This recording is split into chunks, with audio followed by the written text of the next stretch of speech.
Nah, ada yang kedua kasus suami menceraikan istri karena alasan tertentu.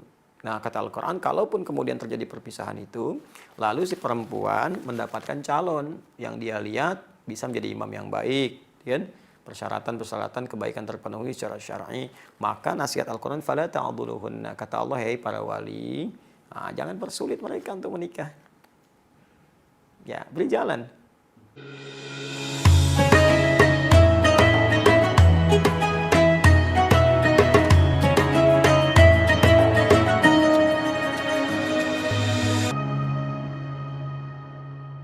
Kita coba kembali untuk membahas pertanyaan-pertanyaan yang teman-teman sampaikan. Masya Allah, mohon bersabar ya. Barangkali ini butuh berapa hari nih setelah puasa. Mungkin kalau sehari satu masih butuh waktu ya.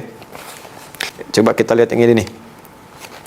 Apabila seorang wanita yang sudah pernah menikah lalu berpisah ya dan merencanakan menikah lagi, tapi dari pihak keluarga kurang merestui karena alasan jauh, akan tetapi tetap bersikukuh untuk menikah, apakah berdosa? Jazakallahu khair.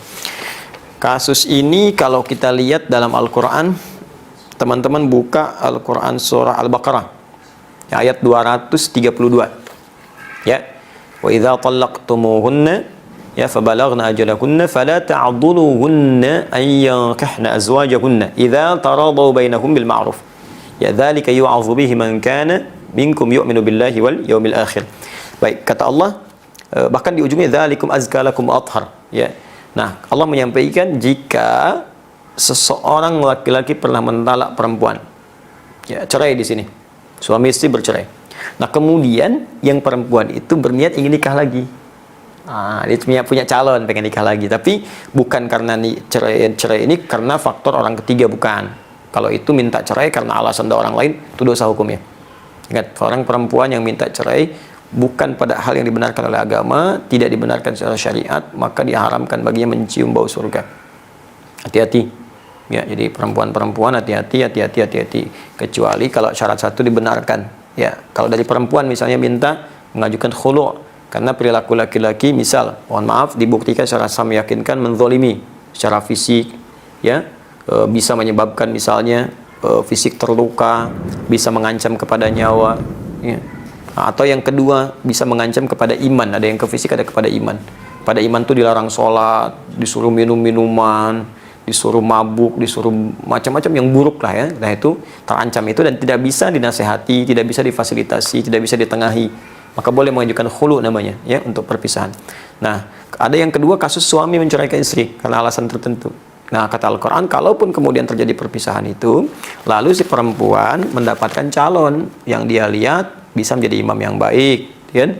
Persyaratan-persyaratan kebaikan terpenuhi secara syar'i, maka nasihat Al-Quran, fala ta'dhuluhunna, kata Allah, hei para wali, nah, jangan persulit mereka untuk menikah. Ya, beri jalan. Nah, Al-Quran itu sangat indah, sangat sayang, karena tidak mudah status perempuan yang baru berpisah, apalagi di masyarakat disebut dengan nama tertentu, mendapatkan pasangan-pasangan yang bisa membimbing kembali, itu tidak mudah. Ya, tidak mudah. Karena itu Al-Quran begitu melihat peluang seperti itu, dicek dulu. Kalau memang orangnya baik, tidak menyulitkan, dan komitmen menjadi imam yang baik di keluarga, maka permudah, jangan persulit. Karena tidak mudah menemukan lagi kemudian orang yang ingin membimbing. Nah, jadi itu kondisinya. Nah, ini alasannya karena jauh. Alasan jauh itu kan relatif. Ya, jauh sekarang mudah dijangkau. Ya, ada dengan jauh itu termasuk bukan termasuk syarat syariat. Ya, bukan termasuk syarat syariat. Coba bayangkan, bukankah banyak juga sekarang orang bilang LDR, ya, Masya Allah ada hubungan jarak jauh gitu. Nah, tapi mohon maaf, kalau kita lihat zaman-zaman dulu juga betapa banyak orang-orang menikah dan LDR itu sering terjadi. Bahkan dulu nggak ada gadget, ya, nggak ada media sosial, nggak ada telepon sama sekali. Kontaknya paling-paling kontak batin, terus datang kemudian hari. Ya, bukankah Nabi Ibrahim pernah terpisah jauh? Ya, tapi bukan alasan kalau ada komitmen untuk datang. Beliau di Palestina, Sayyidah Hajar dengan Ismail kemudian di Mekah, bisa ditengok, datang, ditengok, dilihat kan perkembangan dan sebagainya. Ini komunikasi sekarang banyak. Jadi pastikan bahwa suami itu amanah, ya. Kemudian juga bisa memberikan nafkah yang cukup, sifatnya terpercaya, ya. Kemudian juga bisa melindungi, memberikan kasih sayang. Kalau itu terpenuhi, maka keluarga memudahkan. Saya kira begini, ini yang bertanya, kalau ini akhwatnya, jelaskan ke keluarga dengan baik. Jangan berkonflik, jelaskan dan berikan keyakinan. Karena boleh jadi keluarga itu menolak bukan karena tidak menginginkan, boleh jadi dalam konteks ini ingin melindungi. Kadang-kadang kasih sayang itu kalau tidak dikomunikasikan dengan baik, ya jadi salah paham pada ujungnya dan salah penilaian. Ya, sama hal-hal yang kadang-kadang kita menulis di WA karena nggak ada ekspresi, ya keterimanya bisa lain. Maka jelaskan sepenuhnya, sampaikan bahwa alhamdulillah boleh jadi ini hikmahnya Allah kirimkan seorang pasangannya lebih baik, dia perhatian, dia jujur, dan ini bukti-buktinya, keluarganya begini, kenali keluarga dulu, tanyakan. Nah, kalau memang baik, mohon ridhonya. Ya, kalau ada yang kurang, mohon tunjukkan supaya kami perbaiki sebelum menuju ke pernikahan. Itu lebih bagus. Ya, jadi daripada merajut konflik gitu yang tidak dibenarkan. Lagi sekarang bulan Ramadan ya, kalau ini kemudian kita ingin sampaikan. Saya kira itu, teman-teman, cukup dulu ya. Demikian saya kira, semoga bermanfaat. Jika ada yang benar, itu pasti dari Allah dan Rasulnya sebagai petunjuk untuk membuat kita lebih baik. Tapi kalau ada yang salah, itu mutlak kesalahan saya pribadi.